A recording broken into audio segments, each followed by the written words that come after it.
बहुत बड़े ब्रांड के साथ काम करना कैसा रहता है? वो एक टेक्स्ट आया मुझे, एक सेंट्रल इंडिया की सबसे बड़ी मैन्युफैक्चरिंग कंपनी। कॉम्पिटिटर से क्या सीखते हो आप? अगर आपको स्टार्ट करना है तो आई वुड सजेस्ट कि आप लिंक्डइन के लिए क्या स्ट्रेटेजी होती है? लिंक्डइन मुझे कॉम्प्लिकेटेड भी लगता है, टफ भी लगता है। अभी ना एक बहुत बड़ा मिसकंसेप्शन है, हम कर नहीं सकते। अगर किसी को डिजिटल मार्केटिंग स्टार्ट करनी है वो कैसे करें? वाओ, कितने दिन होगा? एक दिन, 2 दिन, 3 दिन, एक हफ्ते? How do you approach the brands? कौन से पॉजिटिव हो, आपका सराउंडिंग पॉजिटिव है तो आपके साथ पॉजिटिव चीज़ें होंगी।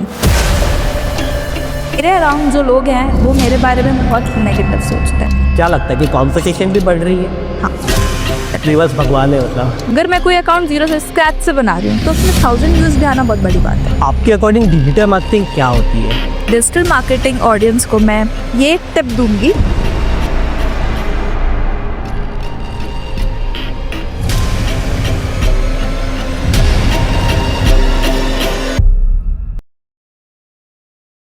एक बहुत ज़बरदस्त पॉडकास्ट शूट हुआ है पीहू के साथ।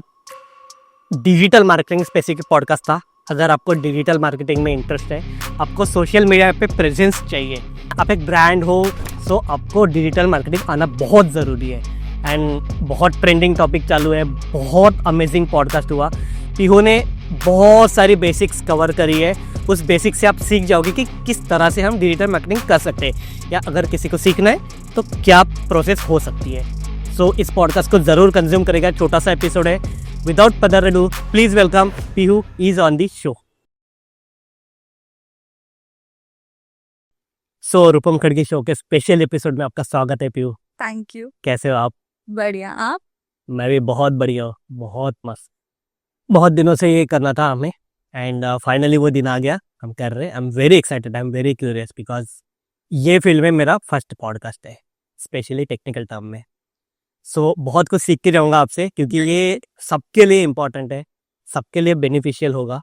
सो उसी वे में हम इसको क्यूरेट करेंगे, राइट? बिल्कुल बिल्कुल। बट उसके पहले क्या चल रहा है आपकी लाइफ में अभी? फिलहाल तो कॉलेज, जॉब, क्लाइंट्स, यही सब। ये कैसी है कॉलेज लाइफ? हमारा जो है कॉलेज लाइफ, हाँ। हमारा करण जौहर का कॉलेज पता है? हाँ, वही है हमारा। सीरियसली? बिल्कुल। भाई एडमिशन कराओ जल्दी जल्दी।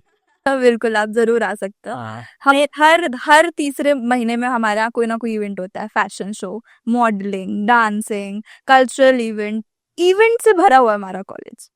तो कल्चरल जो एक्टिविटीज होती है, बिल्कुल वो स्पोर्ट्स, सिंगिंग, डांसिंग, ये सब हमारे कॉलेज में नॉर्मल हो गया, चलते रास्ते चलते यही होता है। हाँ। सो इससे तो पर्सनल लेवल पे बहुत ज्यादा ग्रोथ भी बहुत होती है। मैनेजमेंट है ना। पढ़ाई में कैसा है? पढ़ाई में भी अच्छा है। अच्छा है। अच्छा है। हमारा कॉलेज ओवरऑल ब्रांडनेस पे वर्क करता है कि पर्सनालिटी पूरी डेवलप होनी चाहिए सामने वाले की, क्योंकि बीबीए है। तो अगर आप सोशली एक्टिव नहीं हो तो आप कुछ नहीं कर पाओगे। एग्जैक्ट। तो ये चीज हमारा कॉलेज बहुत अच्छे से सिखाता है। Public speaking, management Public skill, वो सारी स्किल आपको सिखाते हैं। वाओ, एंड प्रैक्टिकल एक्सपोजर देते हैं बेसिकली, हाँ। राइट? ये बहुत अच्छी चीज है। अच्छा, बचपन में क्या बनना था, नहीं क्या सपना था? बचपन में हाँ। बचपन में मम्मी वाज लाइक डॉक्टर, पापा इंजीनियर। है। ये सबके घर में होता है, मिडिल क्लास तो हर किसी घर में होता है। हाँ। बट मुझे हमेशा से कॉर्पोरेट चीजें बहुत अच्छी लगती थी। जब मुझे पता भी नहीं था कॉर्पोरेट वर्ड क्या होता है, तब से आई वाज लाइक कि एचआर और कंपनी सेक्रेटरी, ये वर्ड्स मैंने सुने थे, मूवीज में देखे नहीं, बट थे। एक सपना होता है ना कि यार ये बनना है। ये नहीं था, कॉर्पोरेट वर्ड था कि मेरे नाम के आगे मतलब कुछ तो ऐसा लग जाए कि मैं कॉर्पोरेट जा रही हूँ फॉर्मल पहन के, ये था। हाँ। पर क्लियर नहीं था। फिर 11th-12th में मैंने नीट अटेम्प्ट किया था, तो तब ऐसा था कि अब हो गया तो हो गया, बट नहीं हुआ। फिर इवेंचुअली मैंने मैनेजमेंट ले लिया, जो कि था बचपन से सबकॉन्शियसली कि हाँ ये करना है। हाँ। फिर मैंने मैनेजमेंट लिया और तो कहीं ना कहीं आपको मैनिफेस्ट भी होगा। हाँ, ये मैंने सोचा वो हो गया, उस डायरेक्शन में आप गए, राइट? अच्छा, अगर मैं देखूं, क्योंकि हमारे लाइफ में, हमारे टाइम में क्या होता था, कॉलेज लाइफ में फाइनेंशियल प्रॉब्लम डिफरेंट टाइप की थी। अभी के टाइम में may be there might be possibility कि डिफरेंट टाइप की फाइनेंशियल प्रॉब्लम हो सकती है। सो किस लेवल के चैलेंजेस रहते हैं स्टूडेंट्स की लाइफ में फाइनेंस को लेके? फाइनेंशियल प्रॉब्लम्स, ये बहुत बड़ा क्वेश्चन है। फॉर एग्जाम्पल, पहले क्या होता था ना कि आपकी एक पॉकेट मनी होती थी जो आपसे घर वाले आपको देते थे और आप उसमें एडजस्ट कर लेते थे। हाँ। अभी सोशली आपको बाइंड अप होने के लिए ना आपको फाइनेंशियली भी उतना वो रहना जरूरी हो गया है कि आप सबके साथ कोप अप कर सको। हाँ तो बहुत लोगों की घर की फाइनेंशियल स्टेटस हमारे जैसे मिडिल क्लास होती है, राइट? तो वो लोग कैसे अपने आप को फिर इंफीरियर समझने लगता है ग्रुप में, जो थोड़े फाइनेंशियली स्टेबल लोग होते हैं। वो फिल करने के लिए फिर लोग स्विच करने लगते हैं, दूसरी जगह पे जाने लगते हैं कि हम भी कुछ जॉब कर ले, या इतने कम एज में हमको कुछ तो हो जाए कि हमको फाइनेंशियल सपोर्ट हो जाए। और लोग कैसे अभी सोशली बहुत ज्यादा ये लिबरेट हो गए, तो लोग सोचते हैं कि अब हम अगर कहीं कोई कैफे में जा रहे हैं तो हम पहले बिल स्प्लिट करते थे ताकि हमारा इतना हो, हमारा तो, पर अभी कोई एक जना देता है, तो अगर फॉर एग्जाम्पल मेरे ऊपर आ गया फिर मैं कहाँ से दूंगी? ये चीज हो गई है, इतना डिफरेंस हो गया अब। बहुत हो गया। ओके सो अच्छा, अगर ये देखे तो फिर पार्ट टाइम जॉब के लिए वो ढूंढते, राइट? इसी को फुलफिल करने के लिए लोग अभी पार्ट टाइम्स, या हमें कॉलेज के बाद जो टाइम बच रहा है हमारा कोई पॉकेट मनी से एक्स्ट्रा हमारी कोई इनकम हो जाए, ओके तो लोग यहाँ शिफ्ट हो रहे हैं। अच्छा, तो फिर पार्ट टाइम में क्या क्या पॉसिबिलिटी है? पॉसिबिलिटीज अब हर एक इंडिविजुअल पे डिपेंड करते हैं ना, उसकी कैपेसिटी पे। जैसे ऑप्शंस बहुत है, लाइक अगर किसी को डांस पसंद है तो वो डांस वर्कशॉप कर सकता है, कोई टेक्निकली साउंड है तो वो कोई आईटी फर्म में रजिस्टर कर सकता है, किसी की टाइपिंग अच्छी है तो कोई टाइपिंग जॉब कर सकता है। मुझे पहले से मार्केटिंग, डिजाइनिंग, क्रिएटिव्स ये मेरा अच्छा था, तो मैंने फिर मार्केटिंग चूज की। बहुत बड़ा टॉपिक यूज किया आपने बेसिकली।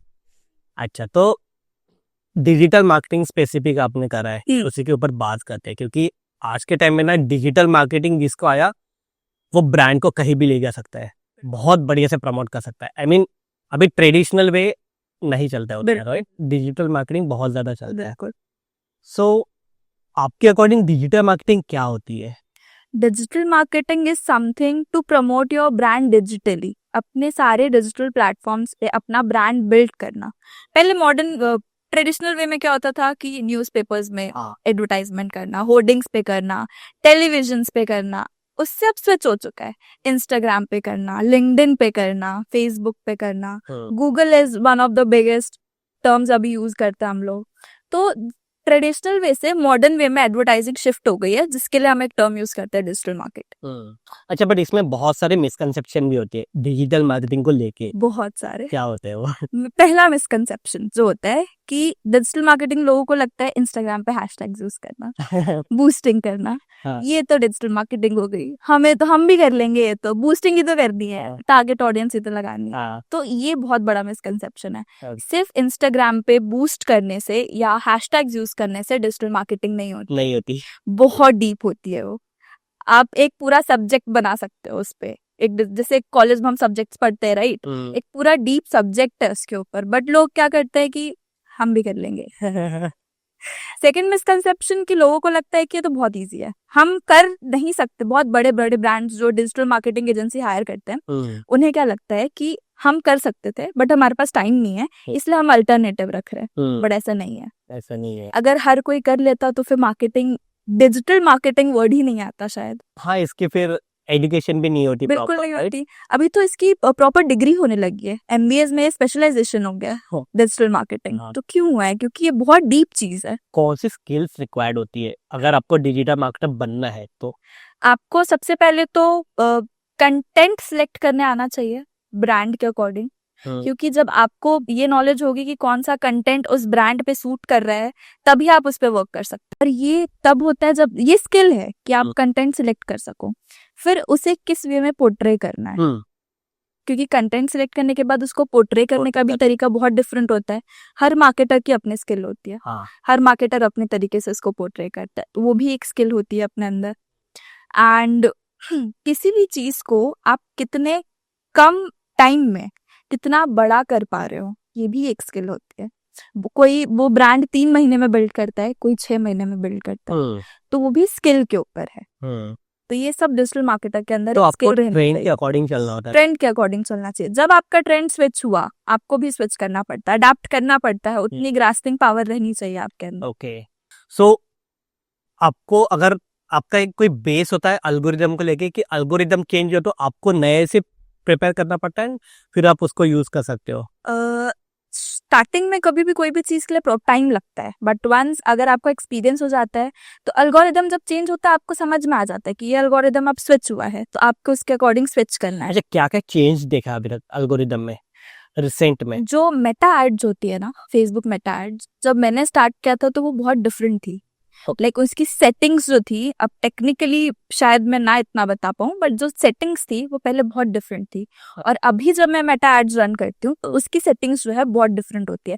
फेसबुक बहुत नए नए अपडेट्स देता है, तो वो अपडेट स्टडी करके और उस हिसाब से फिर हमें चीजें ग्रास्प करनी पड़ती है कि हाँ अब ऐसे वर्क करना है। व्हाट डू यू थिंक, मतलब ये ट्रेंड एल्गोरिदम चेंज क्यों होते हैं?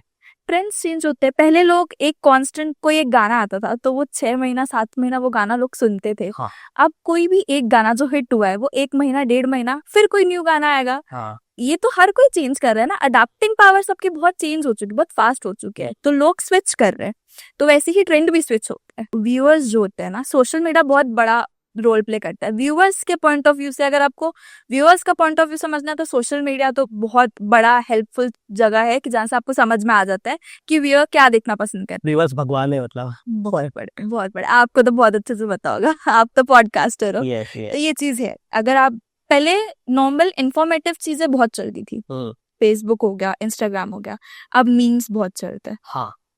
वो भी लोगों ने चेंज किया है, वो भी तो ट्रेंड चेंज हुआ है। हाँ। एक एग्जांपल लेते हैं, पहले होर्डिंग बोर्ड्स, बहुत बड़े बड़े होर्डिंग बोर्ड्स लगता है, हाँ। अभी भी ज्वेलर्स लगाते हैं। तो हमें किसी ने एग्जाम्पल दिया था, मैंने सुना था, हमारे कॉलेज में कोई एक ट्रेनिंग देने आया था, तो एग्जाम्पल मुझे अच्छा लगा था तो मैं बताती हूँ। होर्डिंग बोर्ड्स में बहुत इन्वेस्टमेंट लगती है, तो एक ज्वेलर ने अपना एक होर्डिंग बोर्ड लगवाया मेन रोड पे, जिसका कॉस्ट उसको पड़ा 60,000 रुपीज, पर उसकी सेल 10% डाउन हो गई। फिर उसको समझ में नहीं आया कि बोर्ड तो लोग देख रहे होंगे, पैसे तो मैंने लगा दिया, बट रिजल्ट क्यों नहीं आ रहा। फिर उसने अपना कॉस्ट कट किया और 30,000 रुपीज मेटा एड्स में लगाए। उसकी सेल 25% बढ़ गई। वाओ। तो ये पावर हो गई आजकल डिजिटल मार्केटिंग की। तो आरओआई का बेनिफिट तो आपको पक्का मिलता है डिजिटल मार्केटिंग, बिल्कुल बिल्कुल, क्योंकि आपके कम बजट में आपकी ऑडियंस बहुत केटर हो जाती है। क्या लगता है कि कंपटीशन भी बढ़ रही है? हाँ, कंपटीशन बढ़ रही है। पहले एबिलिटी मतलब इंडिविजुअल के ऊपर था कि वो कैसा कंटेंट लिख रहा है। हाँ। जैसे मेरी अगर कैपेबिलिटी 10/8 की है, और सामने वाले 10/9 है, तो अभी हम सब सेम लेवल पे हो गए, हम सब 10/10 है। तो ये प्रॉब्लम तो है, क्योंकि एआई है। बिल्कुल। तो अपकमिंग 10 इयर्स में डिजिटल मार्केटिंग कहाँ देखते हो? ट्रेडिशनल पूरा मेरे हिसाब से बंद हो जाएगा, क्योंकि जो बहुत बड़े ब्रांड्स है, जिनका बहुत बड़ा, पहले बहुत बड़े बड़े ब्रांड्स ही ऐड करते थे, अब हर इंडिविजुअल अपने आप को डिजिटली शिफ्ट कर रहा है। ये तो कंपटीशन भी बढ़ेगा ना। कंपटीशन भी बढ़ रहा है। जैसे कोविड के टाइम सब कुछ ऑनलाइन हो गया था, फिर से ऑफलाइन स्टार्ट हो गया है। कितने आपने रोड्स पे बहुत सारे होर्डिंग लगता है, आप कितने पढ़ते हो? नहीं पढ़ते। टेलीविजन आप कितना देखते हो, या आपके अराउंड लोग कितना देखते हैं? मतलब बंद ही हो गया, घर वाले। पहले लोग टीवी सीरियल्स देखते थे, उसके बीच में एडवर्टीजमेंट आती थी, वो लोग देखते थे तो they will get to know कि ये ब्रांड रिलीज हुआ है। एंड अभी नेटफ्लिक्स में तो ऐड ही नहीं आती। नेटफ्लिक्स के अलावा कोई और क्या ही देख पाता है आजकल। और यूट्यूब में जो एड्स आती है, अल्टीमेटली वो भी कोई डिजिटल मार्केटर रन करता है। अगर कोई नया बंदा है जिसको सोशल मीडिया में एक्टिव होना है या यूज करना है, या कोई ब्रांड के लिए उनको यूज करना है, सो उनको किस चीजों का ध्यान रखना चाहिए? पहला तो ब्रांड मिशन, आपके ब्रांड का विजन मिशन जिसे कहते हैं, वो क्या है। सेकंड, आपके ब्रांड के कस्टमर्स कौन कौन है। कि आपका ब्रांड कौन सा एज कैटेगरी के ऊपर वर्क करता है, और आपका ब्रांड कौन कौन सी प्रॉपर्टीज को केटर करता है। एंड तीसरा, कंटेंट, कि आपका कंटेंट आप ऐसा बनाओ कि लोग वो देखे। बिकॉज कोई भी, अगर आप एक पोस्ट देखो, मैंने रिसर्च के अकॉर्डिंग बताती हूँ, 3 सेकंड ज्यादा कोई एक पोस्ट पे रुकता नहीं अगर वो इंटरेस्टिंग नहीं है तो। अगर आप स्क्रॉल कर रहे हो, अगर आपने हेडलाइन पढ़ी, अगर वो आपके काम किया तो तब आप पूरा पढ़ोगे। अगर वो 3 सेकंड ज्यादा आपकी आई को होल्ड कर पाया, तब वो ब्रांड बनेगा। और अगर नहीं तो फिर तो वो हम तो स्क्रॉल करते हैं, कैची होना चाहिए। तो वो कंटेंट, ये 3 चीजें। और इसके बाद कोई भी सोशल मीडिया पे अगर आपको अपना स्टेबिलिटी चाहिए तो कंसिस्टेंसी। इंस्टाग्राम के पोस्ट करने के लिए सबसे बेस्ट टाइमिंग क्या होता है? टाइमिंग? हाँ। अच्छा, आप बताओ, आप मंडे कब उठते हो मॉर्निंग और संडे? थोड़ा लेट देन मतलब अगर मेरे केस में रहा तो मैं तो जल्दी उठा क्योंकि मुझे शूट्स रहते, बट हाँ बाकी के पर्सपेक्टिव से देखा तो लेट उठते हम क्योंकि रिलैक्स रहते हैं। बिल्कुल। अब बीइंग अ कॉलेज स्टूडेंट मैं बताती हूँ, मेरा मंडे का टाइम टेबल डिफरेंट है। मैं मंडे को 8 बजे नहीं उठती हूँ, मैं 6 बजे उठती हूँ, और संडे को 8 बजे 9 बजे। हाँ हर दिन का टाइम टेबल अलग होता है, हाँ क्योंकि हम उठते बराबर तो फोन उठाएंगे नहीं, राइट? संडे का टाइम अलग है, मंडे का अलग है। पर अगर आपको ये चीज जाननी है कि आपका कस्टमर कब कौन से टाइम पे ज्यादा एक्टिव है, तो आपके डैशबोर्ड में सब दिया होता है, और लोग वो स्किप कर देते हैं। लोग वीडियोस देखते हैं कौन सा टाइम बेस्ट है, नहीं, आपके डैशबोर्ड में दिया है ना आपका कस्टमर कब एक्टिव है, हाँ आपको वो चेक करना पड़ता है। ओके। सो मतलब आप ये बोल रहे हो कि हर दिन का अलग अलग टाइमिंग रहता बिल्कुल बिल्कुल, आपका कस्टमर कब एक्टिव है वो आप जानते हो। अगर मेरे जैसे कॉलेज स्टूडेंट है, हम तो लेक्चर के बीच में भी इंस्टाग्राम देख लेते हैं, है। बट अगर कोई वर्किंग प्रोफेशनल है तो वो शाम को एक्टिव होगा। ऑडियंस के ऊपर उसकी टाइमिंग डिपेंड करती है। हाँ फिर अगर डिजिटल मार्केटिंग में किस लेवल के चैलेंजेस आते हैं? हाँ, कंपटीशन। बहुत लोगों को एआई बहुत अच्छे से यूज करना आता है, और बहुत लोग अभी तक अडेप्ट नहीं कर पाए हैं उसको। ओके जैसे बहुत लोग अभी एआई के थ्रू भी ग्राफिक्स बना लेते हैं। एआई भी अभी हेल्पफुल है ग्राफिक्स क्रिएट करने में। एंड मेरे जैसे लोग, हम अभी भी स्क्रैच से बनाते हैं। पॉइंट एक एक चीज हम स्क्रैच से पूरा मैं खुद डिजाइन करती हूँ। तो उसका इफेक्ट होता है? हाँ, उसका इफेक्ट होता है अच्छा। कि मेरी, अगर मुझे आपने बोला कि पीहू मुझे ये चीज चाहिए ऐसी, हम्म, तो मैं आपका आइडिया पेपर पे उतार सकती हूँ। बट अगर आप एआई को बोलोगे तो एआई लिमिटेड होता है, मतलब ग्राफिक्स के लिए मैं बताती हूँ, लिमिटेड होता है। तो बहुत सारे अभी मार्केटिंग कॉम्पिटिशन्स ऐसे हुए हैं ना कि जो एआई की मदद से ग्राफिक्स एंड ऑल बनाता है, उनसे मैं एक लेवल अभी ऊपर हूँ। ओके। एंड फिर ये भी बात है कि आपकी क्रिएटिविटी कितनी है, वो भी आपका कंपटीशन डिसाइड करेगा। तो चैलेंजेस तो हैं कि कंपटीशन बढ़ रहा है, क्या पता कल कोई मुझसे अच्छा आ जाए। हाँ। कोई भी हमेशा टॉप पे नहीं रहता, तो ये चीज तो है। कितने टाइम से हो आप डिजिटल मार्केटिंग में? Almost 2 years। 2 years में। सो इसमें ऐसे नहीं हुआ कि हर बार आपकी पोस्ट हिट कर गई, हर बार ये मतलब नेगेटिव फेज भी आए होंगे, राइट? बहुत बहुत चैलेंजेस। क्लाइंट्स को क्या लगता है ना, क्लाइंट्स के पीओवी से, हाँ। कि हमने अगर आज एक वीडियो डाली है, हम मार्केटर है, शाम तक उसको मिलियन व्यूज तो आ ही जाने चाहिए मिनिमम। हाँ। कैसे आएंगे अगर आप कंसिस्टेंट नहीं हो? आपने अपना अकाउंट दिया है, अगर मैं कोई अकाउंट जीरो से स्क्रैच से बना रही हूँ, तो उसमें 1000 व्यूज भी आना बहुत बड़ी बात है, 100 व्यू भी आना बहुत बड़ी बात है। बट व्हाट क्लाइंट्स थिंक कि नहीं, तो मार्केटिंग हम भी कर लेते हैं, तो हम भी बना लेते। तो ये तो है, क्लाइंट्स को लगता है कि मैजिक है हमारे हाथ में। हम भी कंसिस्टेंसी से काम होता है, कोई भी चीज को बिल्ड होने में। एक्सरसाइज 1 महीने में आपको वर्क करेगी क्या? आप जिम जाओगे तो 1 महीने में वर्क करेगा क्या?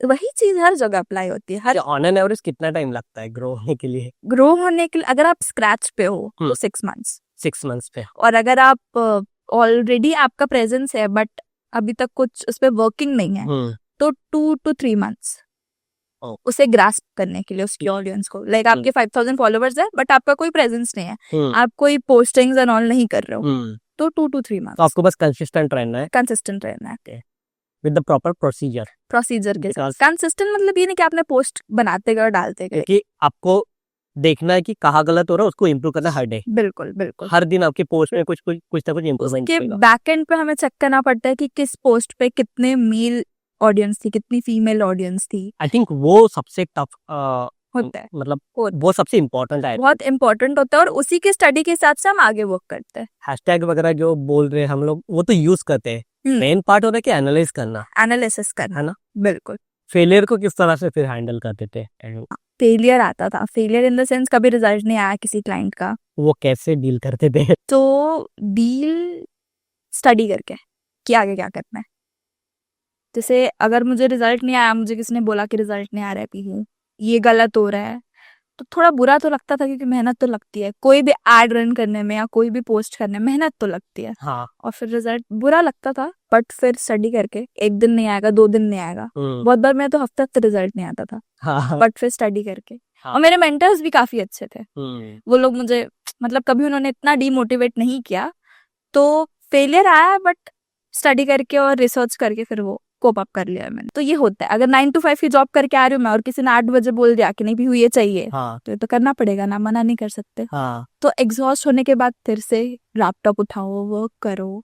तो एक 2 बार तो एकदम ऐसा ब्रेकडाउन सा हो जाता था कि अब नहीं करूंगी, हो गया। फिर याद आता था कि अप्रिसिएशन, ब्रांड से अप्रिसिएशन, क्योंकि बहुत बार अगर कोई अच्छा काम कर रहा है तो क्लाइंट भी आपको अप्रिशिएट करता है, मेंटर्स तो करते ही हैं। और मेरे लिए अप्रिसिएशन बहुत मायने रखती है कि मुझे किसी ने बोला कि पीहू ये काम बहुत अच्छा हुआ है, तो फिर जितना भी एग्जॉस्टेशन था बस हो गया, अब तो वापस स्टार्ट करते हैं। तो ये चीज तो बहुत हेल्प करती है। बिल्कुल। फिर कुछ दिन बाद वही चीज नेगेटिव वे में होने लगती है कि छोटा इसलिए गलती कर दिया, छोटा इसलिए गलती हो गई इससे, कि अभी तो सीख रहा है इसलिए गलती हो गई। अप्रिसिएशन नेगेटिव वे में भी जाती है कि बच्चा इसलिए गलती हो गई, बच्चा इसलिए ये चीज नहीं अच्छे से हो पाई, इसकी एक्सपीरियंस नहीं है इसको भी। तो ये 50-50 वाली चीज है। तो आप किस तरीके से इसको ले रहे हो? तो मैंने हमेशा अप्रिसिएशन लिया है। मैंने बोला एज तो बढ़ जाएगी, अप्रिसिएशन का क्या ले लो। मैंने अप्रिसिएशन को मतलब अपना मोटिवेशन वहीं से लिया हमेशा। और मेरे पेरेंट्स बहुत सपोर्ट करते हैं, बहुत सपोर्ट करते हैं। Do you believe in Karma? Karma मतलब, क्योंकि आपकी एज बहुत कम है, आप कम एज में बहुत कुछ अचीव कर रहे हो, सो आई मीन आपकी सेल्फ टॉक क्या होती है? अब ऐसे बहुत बड़ा डीप क्वेश्चन हो गया ये। अब मैंने इतना डीपली कभी सोचा नहीं, बट कर्मा, अगर आप हमेशा से किसी के लिए नेगेटिवली सोचोगे ना तो इम्पैक्ट आपके ऊपर आता है इन ऑन अदर वे आएगा। अगर आप अभी नहीं आएगा, 2 महीने बाद आएगा, 4 महीने बाद आएगा, बट आएगा जरूर। और अगर आप बचपन से पॉजिटिव हो, आपका सराउंडिंग पॉजिटिव है, तो आपके साथ पॉजिटिव चीजें होंगी। मेरे अराउंड जो लोग हैं वो मेरे बारे में बहुत नेगेटिव सोचते हैं, मेरी फैमिली के बारे में। तो ये फैमिली की तरफ से ना बहुत नेगेटिव चीजें हैं मेरे साथ। ओके। बट मेरे पेरेंट्स ने हमेशा मुझे पॉजिटिव चीजें सिखाई हैं, चाहे पापा हो चाहे मम्मा हो, हमेशा पॉजिटिव रहे हैं, पॉजिटिव बातें सिखाई हैं। कभी बुरा नहीं सोचना, बुरा नहीं कहना, बुरा नहीं करना, तो तेरे साथ भी नहीं होगा बुरा। तो ये हुआ है, तभी शायद इस एज पे मैं आपके पास बैठी हूँ। हाँ, नहीं, बिल्कुल बिल्कुल, एंड वो बहुत इंपॉर्टेंट भी है। एग्जैक्टली। अगर वो नहीं होगा ना तो कहीं ना कहीं आप डिमोटिवेट भी फील करोगे। बिल्कुल। सो खुद को मोटिवेशन भी हटा दो, एक प्योर इंटेंशन के साथ आप कुछ करते हो ना, सो बहुत इम्पैक्ट करता है। बिल्कुल। आई मीन बहुत दूर की देखने लग जाते हो, है ना? बिल्कुल। जो हम शायद एक्सप्रेस भी नहीं कर सकते वर्ड्स में, बट वो हमें पता होता है वो एनर्जी कहाँ से फ्लो होती है, हमें नहीं पता, राइट? बिल्कुल। क्योंकि मैं मेरा एग्जांपल देता हूँ कि 1 साल पहले मैं बहुत डिफरेंट पर्सन था। अभी मैं देख रहा हूँ ना 1 साल बाद बहुत चेंजेस आए हैं।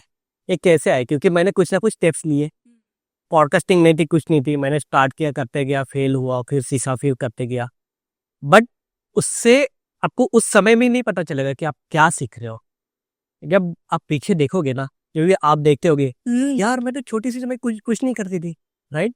बट अभी आप कर रहे हो, अभी ब्रांड से कोलैबोरेशन कर रहे हो, ब्रांड के साथ आप काम कर रहे हो, कि जब आपके जो लेवल के जो स्टूडेंट्स हैं वो देखते होंगे, वो normal I mean college life जी रहे, एंड उस समय आप कुछ कर रहे हो। एग्जैक्टली। सो वो बहुत बड़ी बात होती है। बिल्कुल। And I must appreciate your work, because मैंने भी बहुत लोगों से बात करी है, बहुत लोगों से मिला हूँ मैंने।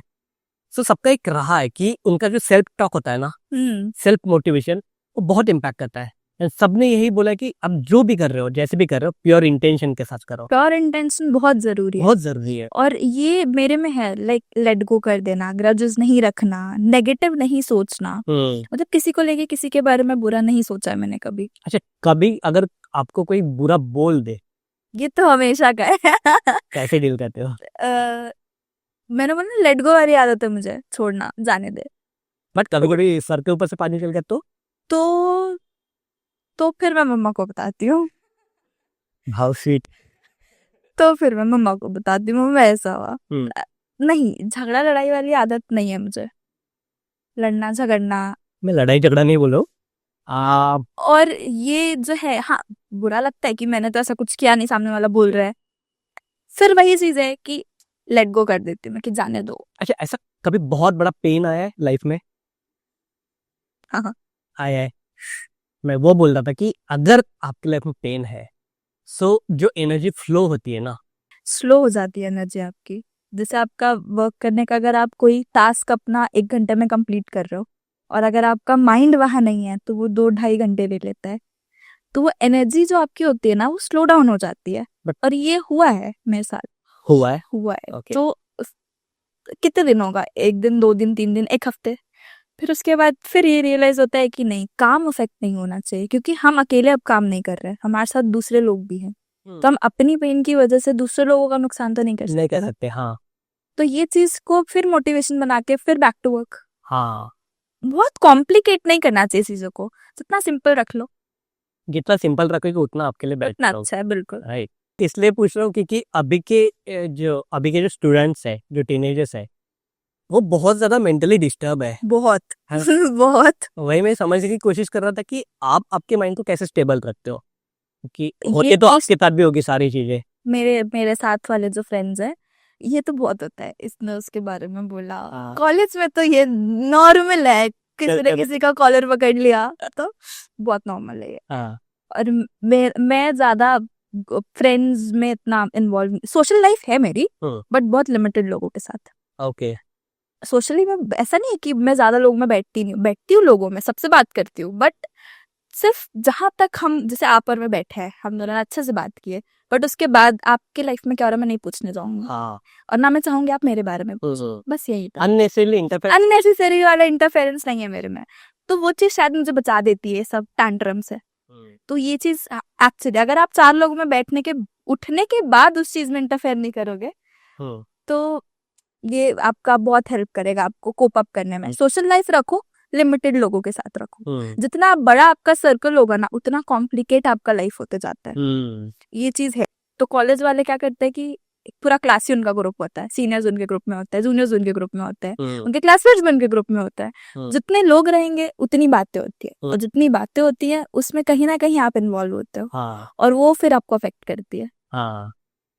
तो ये मैं अवॉइड करती हूँ बस। How do you approach the brands?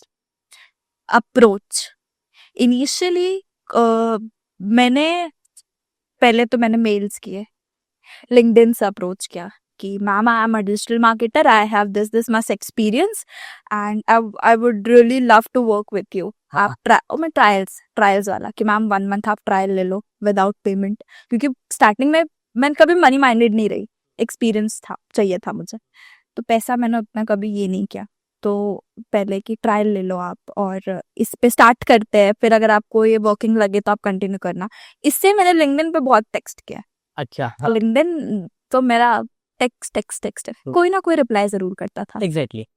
एक ना एक तो करेगा, 10 मैसेज करोगे 10 में से 2 करेंगे, एक ही करेगा।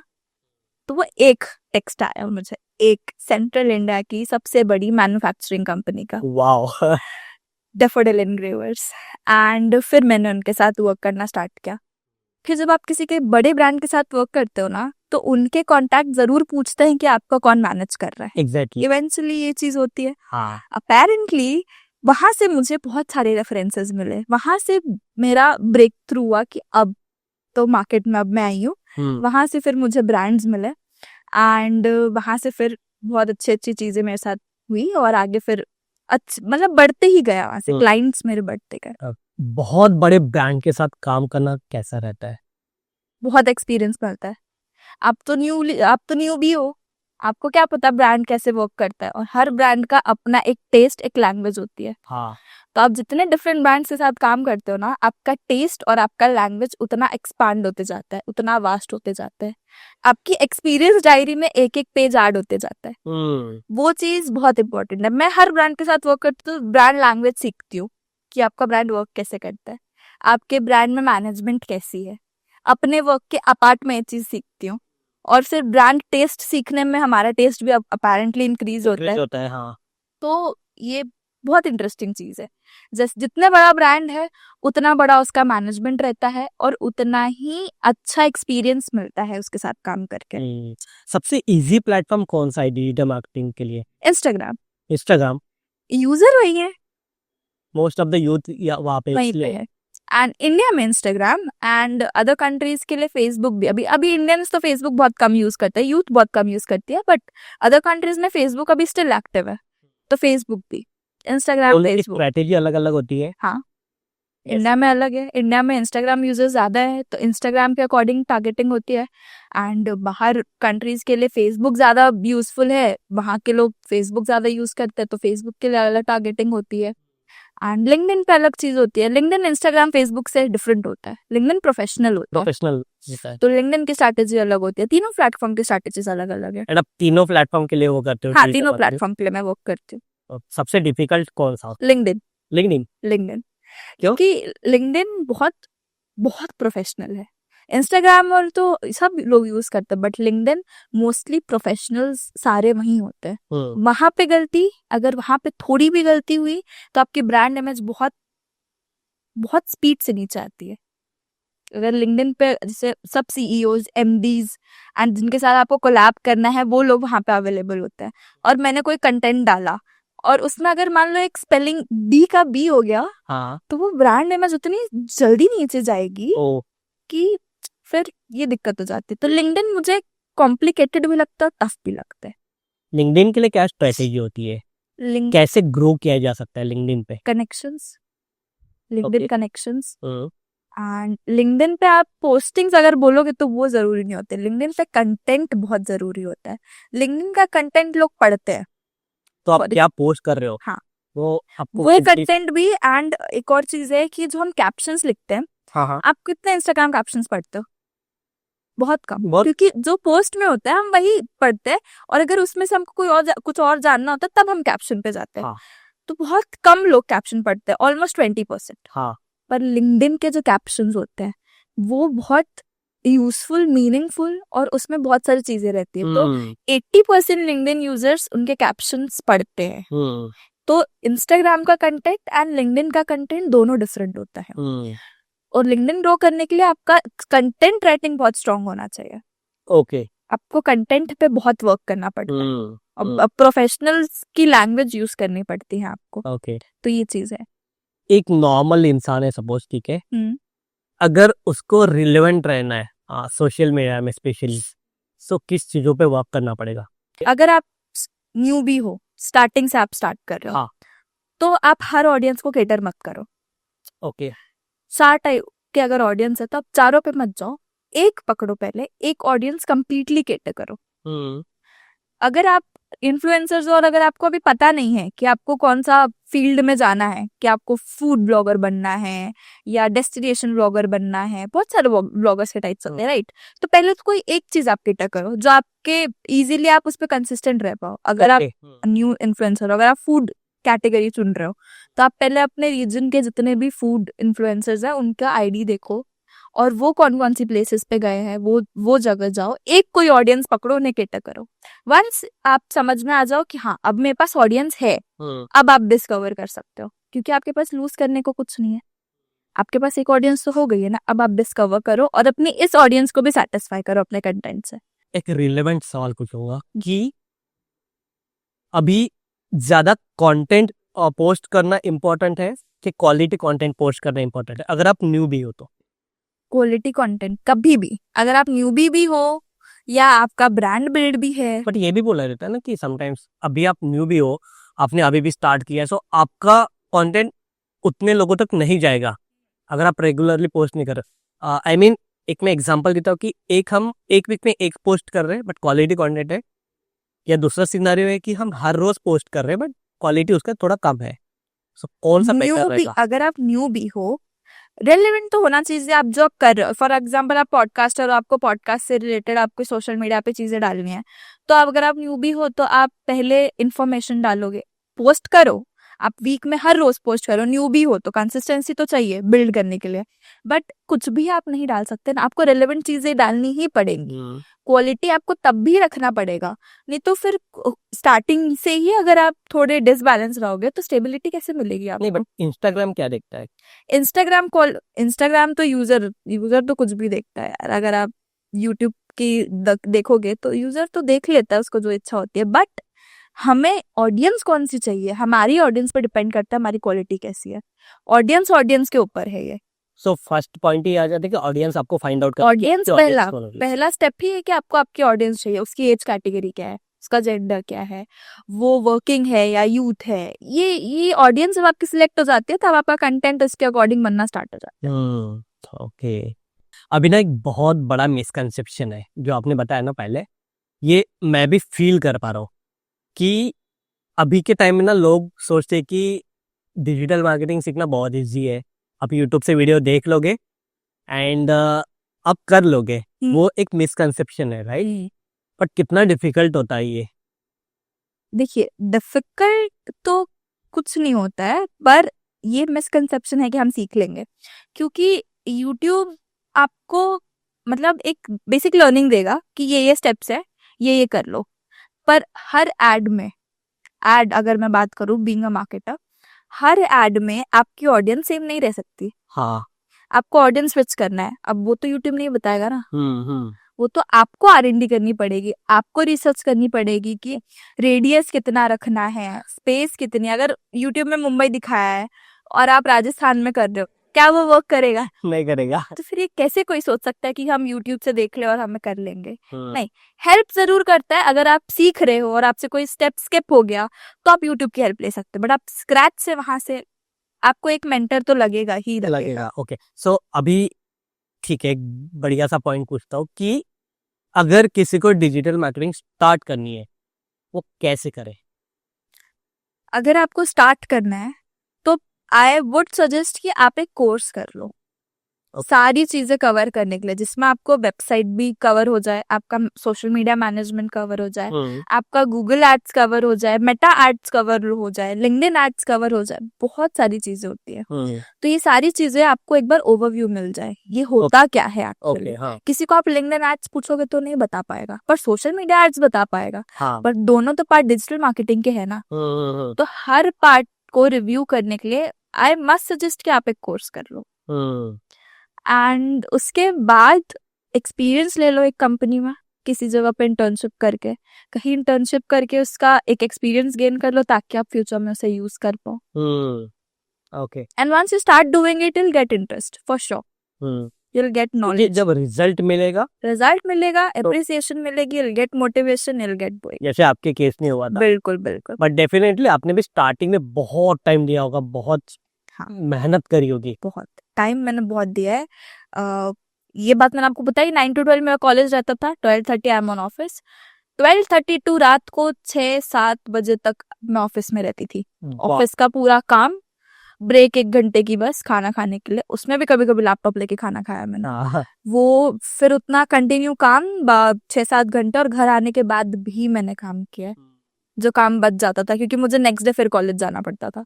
तो वो उतना टाइम में कोई काम कर नहीं सकती लेक्चर्स में बैठ के, तो वो काम भी मैं पहले कंप्लीट कर लेती थी। तो मैंने बहुत टाइम दिया है। और मैं पहले जो क्लास में जो चीज चल रही है वो मुझे पहले सिखा देते, मैंने 3 महीने में कंप्लीट किया था। तो वो पढ़ना भी काम भी करना, तो मैंने बहुत टाइम दिया, तभी शायद उन लोगों ने मुझे वहां पे जॉब ऑफर की थी। कॉम्पिटिटर से क्या सीखते हो आप? कॉम्पिटिटर्स का कंटेंट देखकर हमें समझ में आता है कि हमारा कंटेंट कहाँ लैक कर रहा है। अच्छा। फॉर एग्जाम्पल, मैं किसी ब्रांड के लिए वर्क कर रही हूँ जिसके 5,000 फॉलोवर्स है, एंड उसी के कॉम्पिटिटर्स के 20,000 फॉलोवर्स है, तो क्यों 15,000 फॉलोवर्स का गैप क्यों है? तो कंटेंट फिर हम गो थ्रू करते हैं कि उनके कंटेंट में क्या अच्छा है, वो कैसे कंटेंट पोर्ट्रे करते हैं, उनको कितने लाइक्स है, उनके कितने व्यूज हैं, क्या वो पेड है या वो ऑर्गेनिक है। ये सब रिसर्च करते हैं, फिर हम वो 5,000 वाले ब्रांड को बिल्ड कर सकते हैं। ये करना पड़ता है। वाओ। इवन अगर आपको एक कोई साड़ी स्टोर जाना है, तो आप पहले क्या सर्च करते हो गूगल पे? Sari stores near me. And आपको लोकेशन मिलती है, एंड आप लोकेशन जाते हो, तो वो भी तो किसी ने ये किया है ना। आप अपनी डे टू डे लाइफ में डिजिटल मार्केटिंग यूज करने लग गए हो, तभी तो ये चीज ग्रो हो रही है। एक बढ़िया सी टिप दे दो ऑडियंस के लिए, digital marketing, being a digital marketing creator. Digital marketing audience को मैं ये टिप दूंगी, keep consistent, keep working hard, and keep updated to the trends. आप ट्रेंड्स के अकॉर्डिंग रहो, आप अपने आप को अपडेटेड रखो, तभी आप अपने ब्रांड्स को अपडेट रख पाओगे। तो ब्रांड्स के वर्क करने के लिए आपको अपडेट रहना बहुत जरूरी है। अपने आप को अपडेटेड रखो, अपने सराउंडिंग में क्या हो रहा है, किस तरीके से हो रहा है, आपका कॉम्पिटिटर कैसे वर्क कर रहा है। मार्केटिंग एजेंसीज में भी तो कंपटीशन है। तो आपका कॉम्पिटिटर कैसे वर्क कर रहा है, उस पर वर्क करो, तो डेफिनेटली सक्सेस बहुत ज़्यादा मुश्किल नहीं होती है। बिल्कुल बिल्कुल बिल्कुल। आई बिलीव दैट कि आपने बहुत बढ़िया इन्फॉर्मेशन दी है ऑडियंस के लिए, जो व्यूवर्स है उनके लिए, एंड आई होप कुछ सीख के जाएंगे इस पॉडकास्ट से व्यूवर्स। एंड वही हमारा पॉइंट रहता है कि ये कुछ ना कुछ तो वैल्यू मिलनी चाहिए, एंड डेफिनेटली बहुत वैल्यूएबल पॉडकास्ट था ये। So thank you so much for this valuable information, and thank you so much Pihu for your time. Thank you, thank you, thanks a lot. Thank you.